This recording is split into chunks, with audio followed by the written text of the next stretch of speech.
Don't be so sensitive. It's just banter. That's just how boys are. Sound familiar?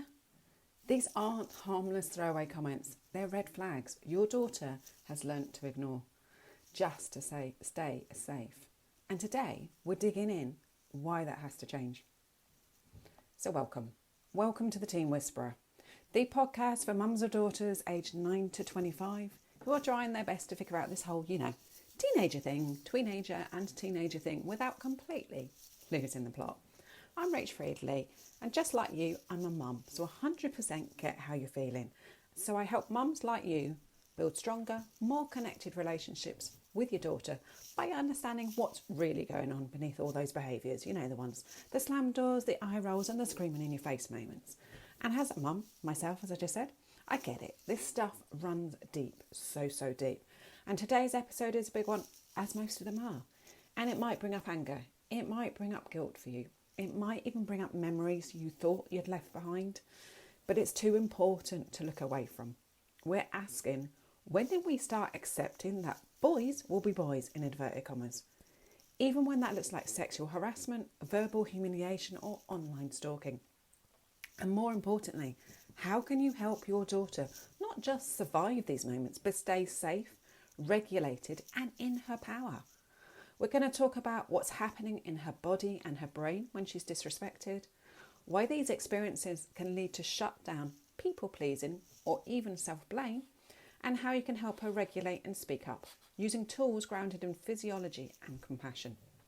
So whether your daughter is 9 or 25, these moments are showing up in her world. They're shaping how she sees herself, and you get to be the one who helps to rewrite that script. What's not like to like, eh? So let's dive in. So a comment like, "Smile, you'd look prettier." A wee feel in the corridor, or a boy sharing a photo of yours without consent, or your daughter's without consent, they may be common, but they're anything but harmless. Your daughter's nervous system doesn't need it to be violent to register it as unsafe. In Girls Without Limits, a group of US teens shared how these everyday incidents made them feel. It's constant. You walk down the street and flinch automatically when a boy comes towards you. You just expect it. If you react, they call you dramatic or oversensitive. If you stay quiet, they just do it again. You can't win. So what's happening in her body in these moments? So glad you asked. Even if she tells you she's fine, in inverted commas, my fingers are going like mad here, but you can't see them. Her nervous system may be telling a completely different story, or it is telling a completely different story. There is no, or possibly.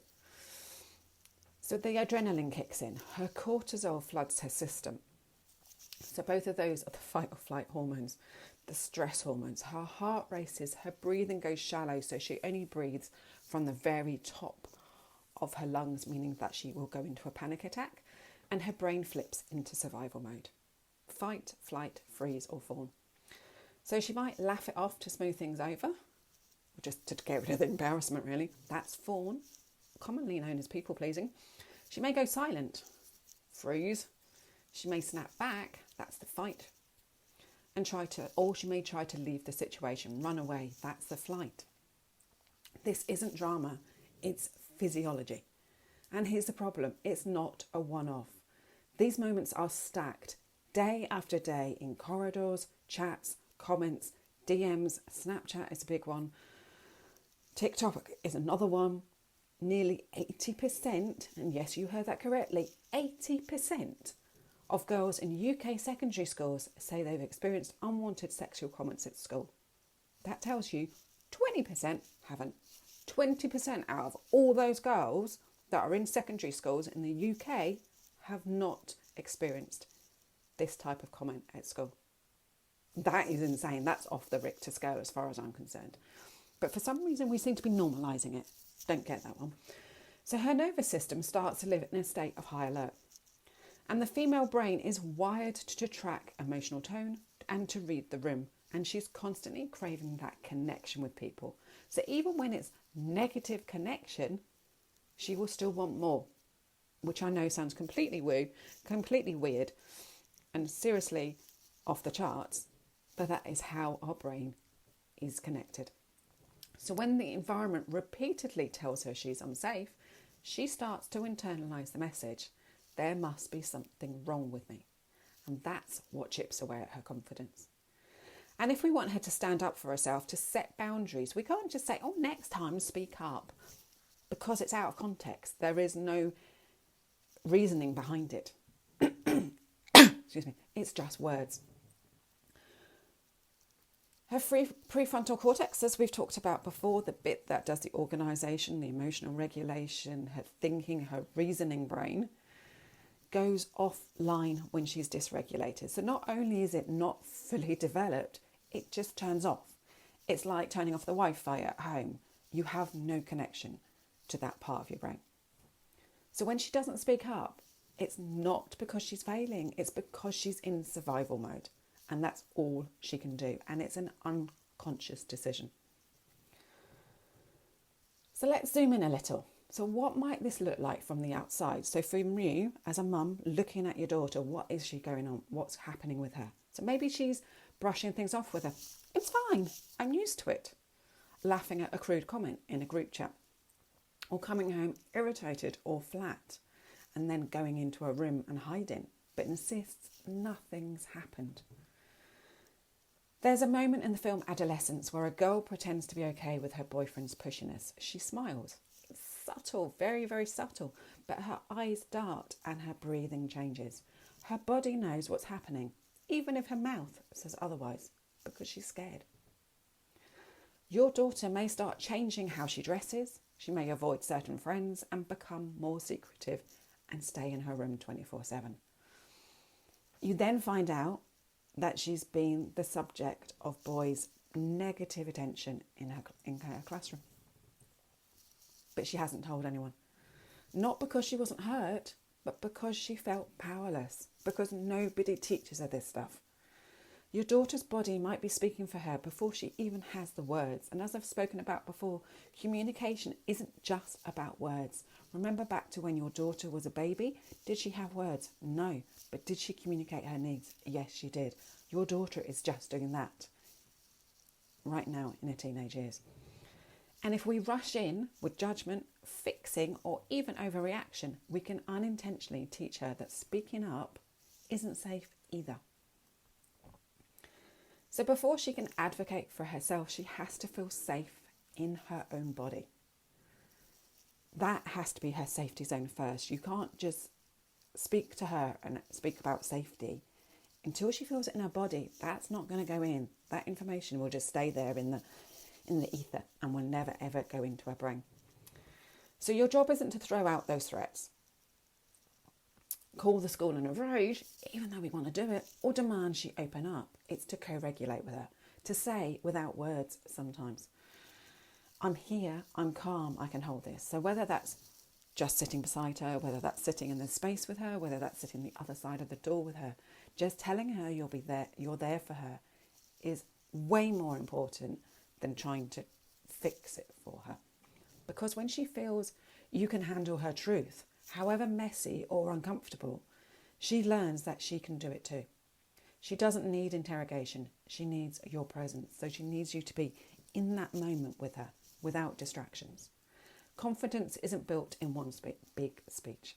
It's built in those tiny weeny moments where she feels emotionally held by you and herself. So your tool for this week is to try a Tabata routine. Now, before you go, what the frig rage? Let's get practical and a little unexpected. Most girls don't want to sit down for a serious talk. I know I didn't, especially not when they're stressed. The last thing that they can do when they're stressed is sit down and be still. So instead, try this. Do a 4-minute Tabata routine together. And it's simple. It's literally 20 seconds of movement, 10 seconds of rest. Repeat that for 4 minutes. Yep. As I said, simple is one of my mottos. And this is it. So you can do things like star jumps, jog on the spot. You can do some squats. You can do some lunges. You can do some bear crawls. You can do shadow box. And that really gets that frustration out because you can feel it as she punches away. Ask her to make up the moves once you get into it. And it becomes fun. It's no eye contact, no words needed, just movement, breath and presence. Why it works? why it's so frigging good at easing that stress. It burns off that adrenaline. It boosts dopamine and serotonin, so her brain's feel good hormones. It regulates cortisol, so that yieldy stress hormone that has been flooding in her blood system, during overwhelm. You're giving her a reset before even asking her to talk, and that is paramount to her. You're saying we're in this together. You're not broken and you're safe. So to make it even better and more of an effect, do it to her music. Play it loud and sing along with the lyrics. Belt it out at the top of your voice and have fun with it. And sometimes after that, she opens up. And if not, you've still given her a win. So when she's ready to speak, this is the moment to gently bring in that skill building. And here are 3 powerful tools you can practice together. So number 1, clear, firm language. Say, don't touch me, or stop doing that. It needs to be short, specific and direct. Then you have the confident posture. So stretch up through your spine, pulling up from your core, and then plant your feet on the ground. Your body speaks volumes when your body is showing confidence. And then you have that serious face. No smiling, because it sends mixed messages. If you're saying don't touch me, but you're grinning, those lads are going to think, what the hell are you talking about? A calm, steady face reinforces that boundary. So practice these in calm moments. Role play it together. Make it as funny as you can. Make her laugh. You know that deep bellyache when you feel you can do absolutely anything you put your mind to. Take the seriousness out of the situation. It makes it far easier for her to embody what she has to do in the moment. So when she's in that real moment of discomfort with those boys, she's not scrambling, she's prepared. So here's what I want you to take away from today. Boys will be boys is not an excuse. It's a warning sign, a signal that something needs to change. And that change starts with us. So when your daughter shrugs something off, it might be a nervous system drowning in shame, fear or confusion. But she doesn't need the panic. She needs you to She needs presence. She needs you to be in that moment. So this week's challenge, get moving with her. Use the Tabata routine. Go for a walk. Shake it out. Let regulation come first. Then when it's right, when it feels right, say you're allowed to say no. You're allowed to take up space. And you deserve respect, always. So that if this episode hit home, hit subscribe, leave a review, and please share it with another mum who needs to hear it. You can grab your free guide, WTF is Going On, through the link in the show notes, and join us in the Facebook group, a safe, supportive space full of mums who are walking this path too. And then follow me on Instagram at The Teen Whisperer. I'll be talking more about this over the next week. So next time, let's see how we go. Until then, soften your shoulders, take a deep breath, and remember, you don't have to get it all right. You just have to be her safe space. Let's be proactive, not reactive, and you've got this. Take care and have a wonderful week. Bye-bye.